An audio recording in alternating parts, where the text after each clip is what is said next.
Alors, nous sommes dans la cave du domaine Saladin, qui est une cave fonctionnelle. Hein? Oui, c'est ça. Une cave toute simple, mais bien. Ouais, On s'y sent bien. enterrée. Hein? Elle est enterrée. Tout pas gravité, toute simple. Comme ça, on voit tout de là où on est. N'importe où on est, on voit tout ce qui se passe. Et pendant les vendanges, je fonctionne à l'oreille. Alors, c'est pas du tout de la musique, mais... À l'oreille. Ouais, je reconnais mes machines quand ça va ou ça va pas à l'oreille. Ouais. Mais beaucoup de vignerons font ça. Alors, qu'est-ce donc des cuves en béton? Pour les rouges, oui. Qui datent... 95, ça fait 20 ans. 1995, pour les rouges. Et ensuite... Et ensuite, pour les blancs et rosés, c'est aussi des cuves en béton, mais elles ont la particularité d'être dans la terre. Ah, elles sont là. Ouais, super. À l'ancienne. D'accord. Elles sont au frais et elles sont surtout protégées par le gaz carbonique. Mais ça, c'est de la technique. Ça, c'est de la technique. C'est-à-dire, je peux travailler complètement en bio parce qu'elles sont sous terre. D'accord. Tout le gaz carbonique qui s'échappe de mes cuves en fermentation pendant les vendanges, c'est un gaz lourd, il va aller s'accumuler dans mes cuves enterrées. Et ainsi, je protège et mon blanc pérel et mon tralala rosé. Et je peux faire des fermentations très lentes, remettre du raisin un peu plus tardif comme le bourboulin, la clairette, et avoir 6 cépages comme ça.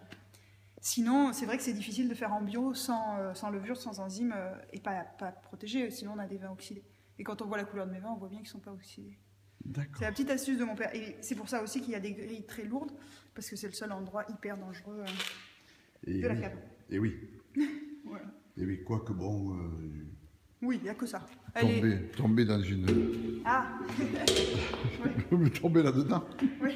Mon grand-père, il était tombé à 85 ans, il s'est relevé, il est remonté. Il s'en est sorti. Il s'en est sorti.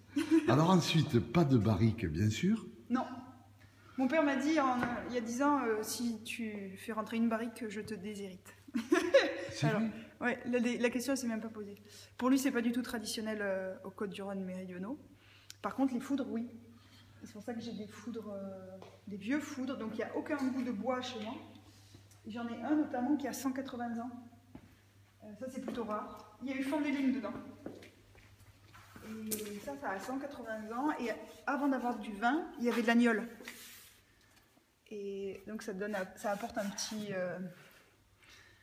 léger parfum qui est assez sympa, et notamment quand on les nettoie. D'accord. Voilà. Donc j'y tiens, mais c'est plus, comment dire, sentimental. Voilà. Ceux-là sont un peu plus récents? Plus récents, ils ont 60 ans, c'est de mon père, tout est de la famille. Hein.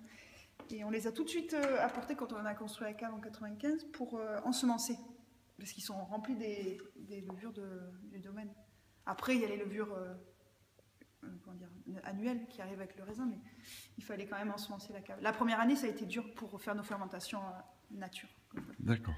Que dire de plus sur la technique en elle-même de la vinification? Ben, on voit bien que je n'ai pas de machine très technique, donc en fait, je ne fais pas d'extraction, pas de pigeage, j'y vais en douceur.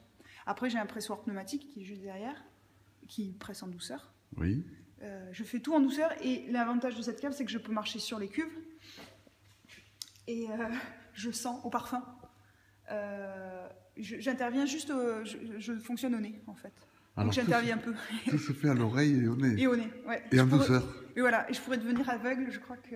Oui. Même, je vais vous dire, pendant les vendanges, j'ouvre la cave, je sais, je fais un pas, même j'ouvre juste, je sais si la nuit a été bonne ou pas. C'est-à-dire...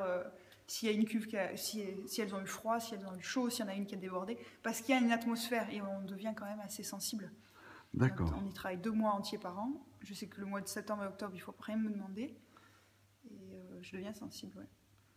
Après, le reste de l'année, c'est des odeurs classiques, mais pendant les fermentations, oui, il y a des odeurs particulières. Et l'atmosphère et la pression de savoir comment a passé la nuit. Oui, oui. Elle est toute simple. J'invite souvent, j'ai des stagiaires souvent qui viennent de plein d'horizons, et j'aime beaucoup travailler avec des gens qui sont tout neufs et qui ont, comment dire, pas d'a priori, pas de technique. Parce que ici, c'est vraiment tradit, et c'est vrai que toutes les connaissances que j'ai, ça vient de mon père, et c'est des savoirs. Vous avez vu son âge? C'est des savoir-faire empiriques. C'est vraiment une cave de bout de ficelle, quoi. J'ai rien à cacher, mais c'est de la simplicité et du bon sens. D'accord. Alors il y a aussi quand même cette pompe. Oui, c'est mon cadeau. Hein? C'est le cadeau des 10 ans. Des 10 ans. Je m'en suis pas encore servi, alors je ne vais pas dire que j'en suis hyper contente, mais a priori c'est un système tout doux qui sert à pomper. Et ça remplacera les pompes de mon père. Je me suis fait ce cadeau-là.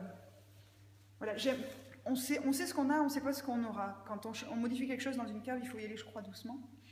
Et c'est ce que j'ai fait d'ailleurs dès le démarrage. J'ai vraiment suivi les pas de mon père. Bon, cette pompe, c'est mon petit luxe, c'est qu'il n'y a pas de... C'est péristaltique, c'est a priori comme la nature humaine, comme les veines. Donc le vin, il bougera tout en douceur. Il n'y a pas de contact avec les...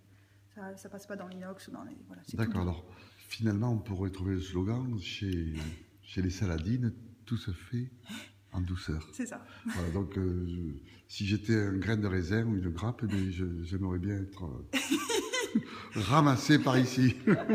C'est gentil. On leur dira. On vous invitera pendant les vendanges. C'est sympa.